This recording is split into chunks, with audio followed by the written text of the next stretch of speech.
Hi guys, welcome back to the Drive Life channel, and in today's video we're going to be talking about high mileage vehicles. We're going to be talking about what makes a high mileage car. We're going to be talking about whether they're worth taking a gamble on, because usually they're a lot cheaper, and what are the risks of buying a high mileage car. So let's get into it. So what makes a high mileage car? Well, essentially what you need to look at is how many miles the car have done per year.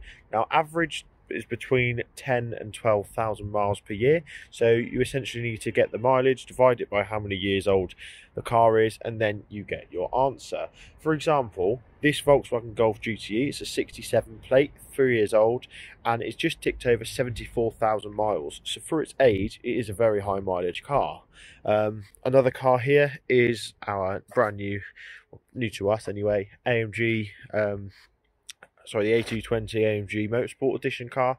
That is 4 years old and has 52,000 miles on. So that's slightly above average, but it's sort of absolutely fine.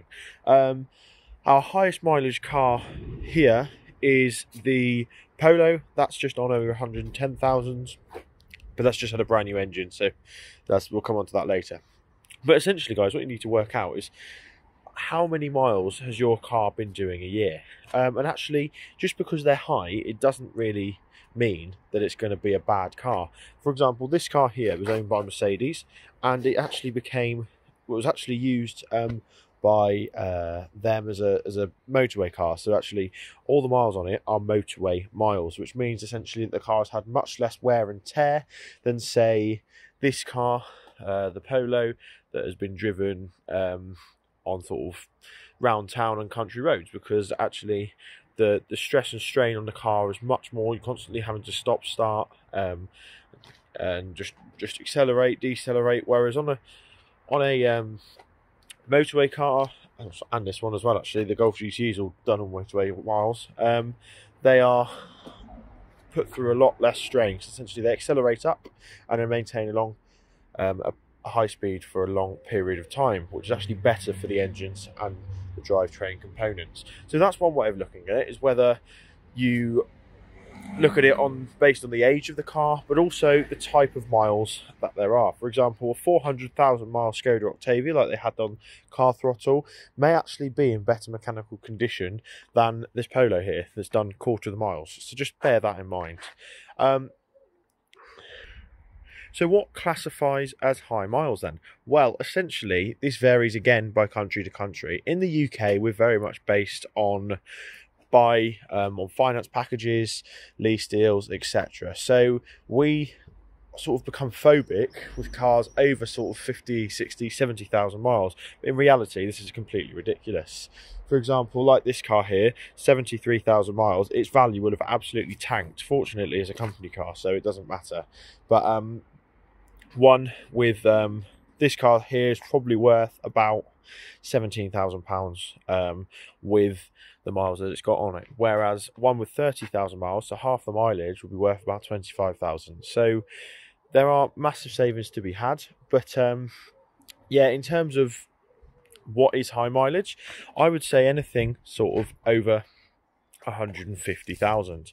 So this car here, although it's quite high miles for the age, it's nowhere near its maximum shelf life. The 2.1 engine in this, on a side note, is easily capable of doing 250, 300, 400,000 miles. And actually, you see this in Europe a lot more, and America, and even over in the UAE, in Dubai, etc.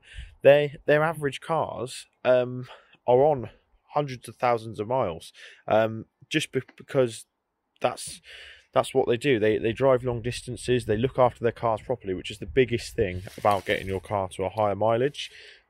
So make sure, if you're going to look at one, make sure it has been looked after properly, and make sure it has got a full service history.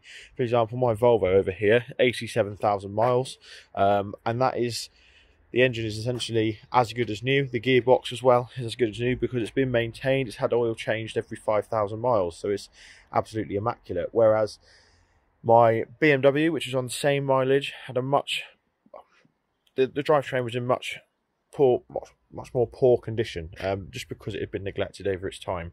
So that's something to bear in mind, especially when going for a high mileage car. If you're going to go high mileage, I would recommend a diesel, just because their tolerances are so much more forgiving for higher miles. They're better suited for it, in my opinion, as well, because they don't rev as high, which means that the engine essentially wears less. So if you're revving at 8,000 RPM or 4,000 RPM, which is still quite high for a diesel, your engines are essentially going through half the amount of wear. So that's why diesels tend to last so much longer. So our pretty much the only car here is the GTE that's petrol. The rest of our lot are all diesel. Like I said, that's the 2.1 in that. We've got the 2 litre diesel in the X3. We've just got a brand new 1.4 TDI engine in the Polo, and then my Volvo has the D5 engine. And like I said, these, we bought them because they're, well, first of all, they're better on fuel, but they just last longer. So it's definitely worth, if you're going to buy a higher mileage car, to make sure that it's a diesel, really. They do tend to last much longer than petrol cars do. Finally then, should you actually buy a high mileage car or not? Well, to be quite honest, it's down to personal opinion. It's all about balancing the potential cost saving with the potential costs. For example, a diesel or a high mileage car may have more wear on it than an older car, but if you get one that's really been looked after, it may have newer suspension than a car on half its mileage, and vice versa. So that's something to bear in mind. Also, the interior wear, depending car to car, this can act totally different in the miles as well. So some cars can be completely wrecked. For example, the Mazda 2 that we traded in for this, that interior was starting to wear at 47,000 miles, whereas actually the Mercedes that's on 52,000 miles looks absolutely immaculate. And the Volvo, which has got almost double the mileage that Mazda has, looked better inside than the Mazda did. So it's all about sort of weighing up all of these things. Don't get me wrong, you can replace interior parts, and if you can get the car cheap enough, then it's definitely worth it. So yeah. Oh, one other thing as well about high mileage cars is generally they have all of their issues sorted. I'm just talking about sort of warranty issues. So you may know from the channel, this car has had a fair few issues in its time. In 3 years, it's been back to it's spent nearly over a month at the dealership getting various bits done on separate occasions. But as it's sort of matured and the miles have got more, there's much less issues with it. And it's sort of the initial running in period of the cars, sort of the first 50,000 miles, are where the most issues are going to appear, in my opinion anyway, from my experiences. And actually, once they sort of reach over 50,000 miles, the engines settle in. And actually, there are cases as well where diesels get higher miles per gallon because of the higher mileage, because they've sort of settled down. They're just sort of, it's essentially they wear in a way that complements how the engine's meant to work. It's a bit of a difficult concept to explain, but I'm sure you understand. But yeah, so that's it, guys. That's just things to bear in mind when considering buying a high mileage car. In my opinion, I personally love high mileage cars. In fact, I had a subscriber message me last night asking about whether they should buy a 310,000 miles BMW 1 Series. And actually, I just think that's quite cool to say that you've got a car with 310,000 miles. It shows that you're sort of committed and that you drive your car and that sort of thing. So that, I think, is more impressive than having new cars every year.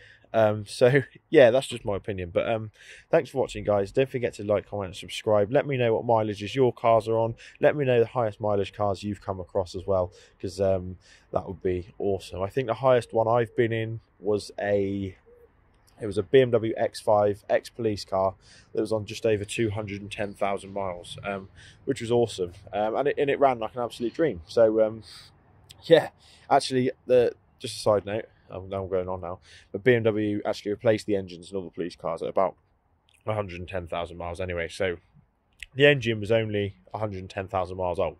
Say only, but yeah. Anyway, thanks for watching, guys. Don't forget to take it easy, and I'll see you in the next video. Oh, and actually, check out the Drive Life store down below. Cheers.